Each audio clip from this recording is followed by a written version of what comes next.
guys? Welcome back to the channel. Hope you all been good. I know I haven't posted anything in a while, but I've been grinding some hours on this. Rebuilt a lot of things, so I'll be covering everything that I've done so far in this video. Yeah, stick along.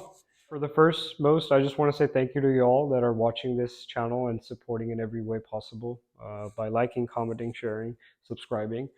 We started this channel with 500 some subscribers, and now we're almost at 5,000. So thanks to you for watching this content and sharing.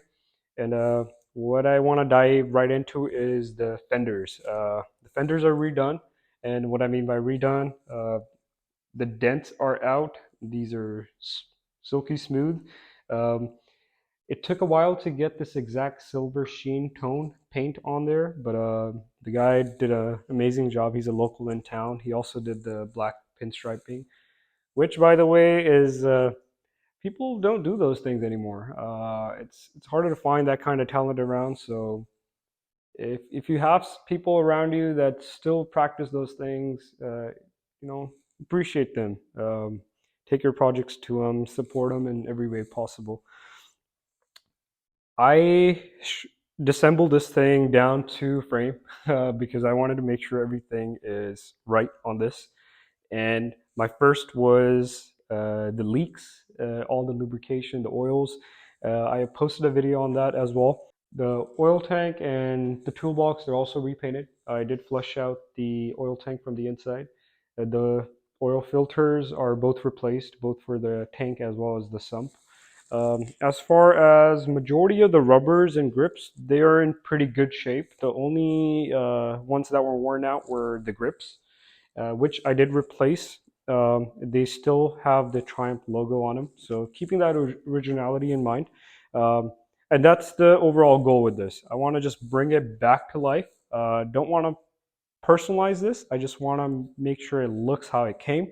That's why I still went with the same color tone, same pinstripe. And of course, that's not the correct fuel tank. The tank is being worked on right now. I just want to make sure it's done right with the chrome, the same silver, and the pinstriping on it. What I have done though, I have installed this really cool mirror that I found, which I want to show you guys.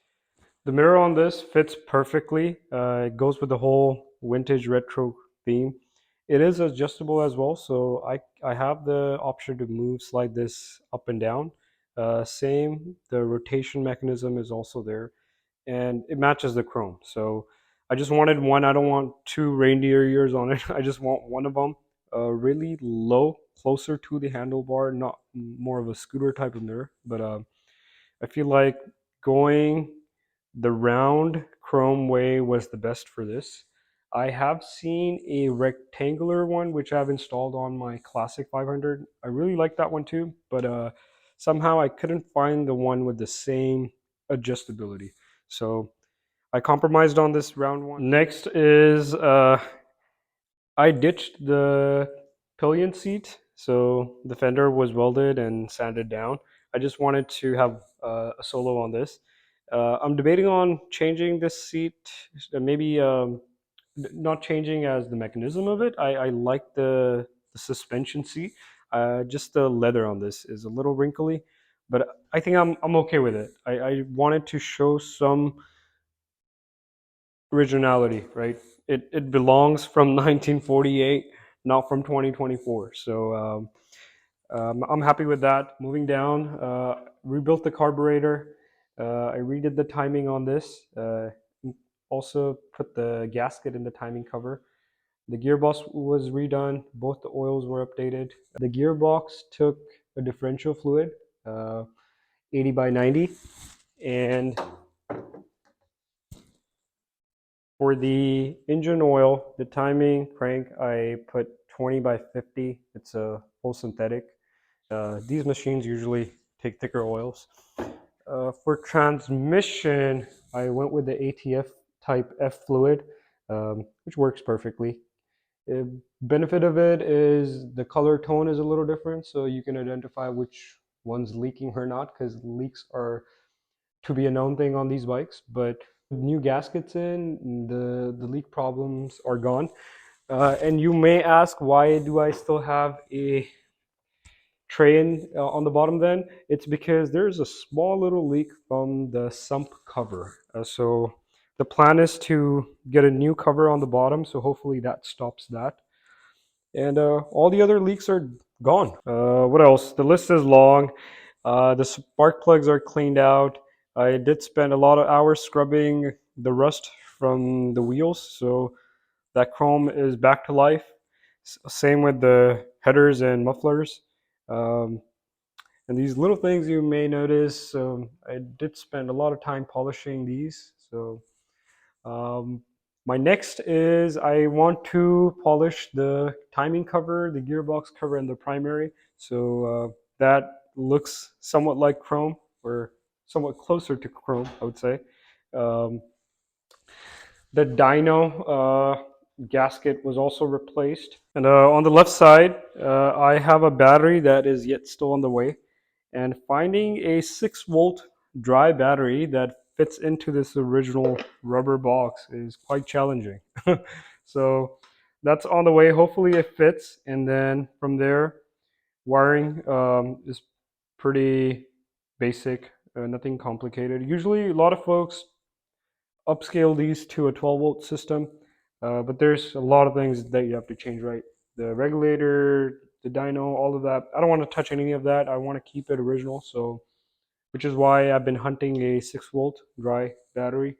Um, I don't want to deal with all the acids and water batteries and all of that. So, yeah, that is yet to come. This is one of the most important things that I've done, is install the shutoff valve, which is connected directly with the kill switch.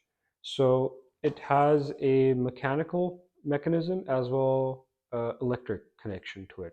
And I'll show you a quick closer look on it. So here's the valve. Then the beauty of this is currently it's in the shut-off position. It pulls out this sensor switch, which is directly tied to the kill switch. So once this is shut off, it alerts the magneto and stops the bike. So no matter how many times you try to kick this over, the bike won't start. And the oil stays in the tank. It won't drain down to the crank breather vent, and no more oil puking out. When you want to start the bike, you will have to rotate this to on position. Uh, check your kill switch on, kick the bike over, it will run perfectly fine. And just make sure the oil returns back to the tank. Uh, the modification that's done here is the feed pipe from the tank to the timing cover is modified. So this routes down and then gets connected to the valve, and then valve goes back. The pipe from coming from the valve goes back into the timing crank, and the return line is pretty simple. That I have not touched. So return coming from the oil pump that's inside is connected still to the tank, which is also, and there's also a T split, right, that ties and provides the lubrication to the rockers above. So this portion is still original. The taillight wiring was redone. I did that as well. I have not touched the headlight wiring though. I'm hoping it's good and the bulbs are not toasted. So once I get that battery, I can test that out. And everything is coming along. I'm just waiting for that tank. Uh, Once that is done, the brake, the front one is worn out a bit, but I think it's okay. It's not too bad.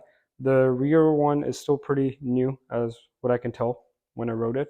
So yeah, next is I'll kick it over and let you guys hear it. So sure, we got gas. Yeah, we got gas in this.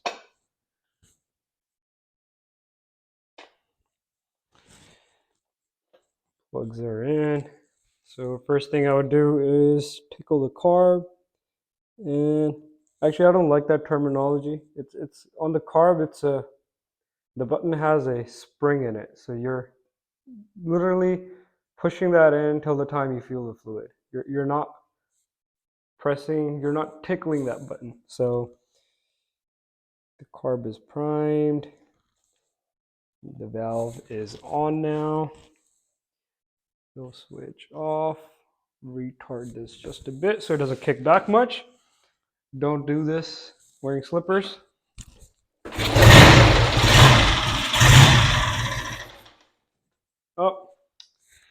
Killed it too quick. 1 second.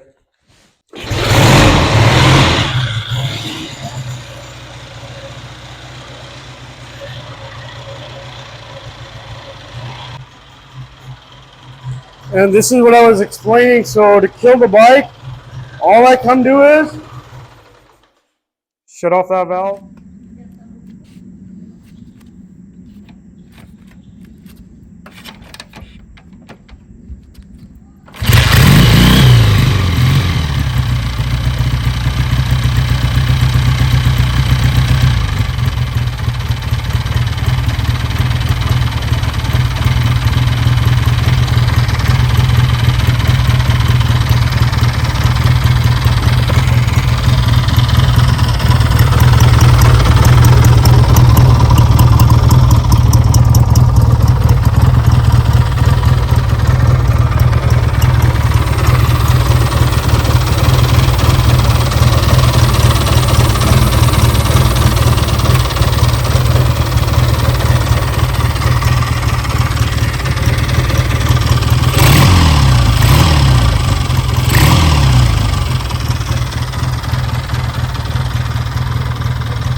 This far in the video, thanks for watching.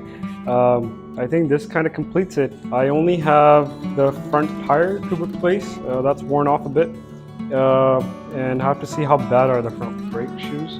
The rear one is in perfect condition, the tire and the brakes, so and then just waiting on the tank and battery. Once those are in, this is going to complete it, and then more riding videos at the end. So yeah, thanks for watching.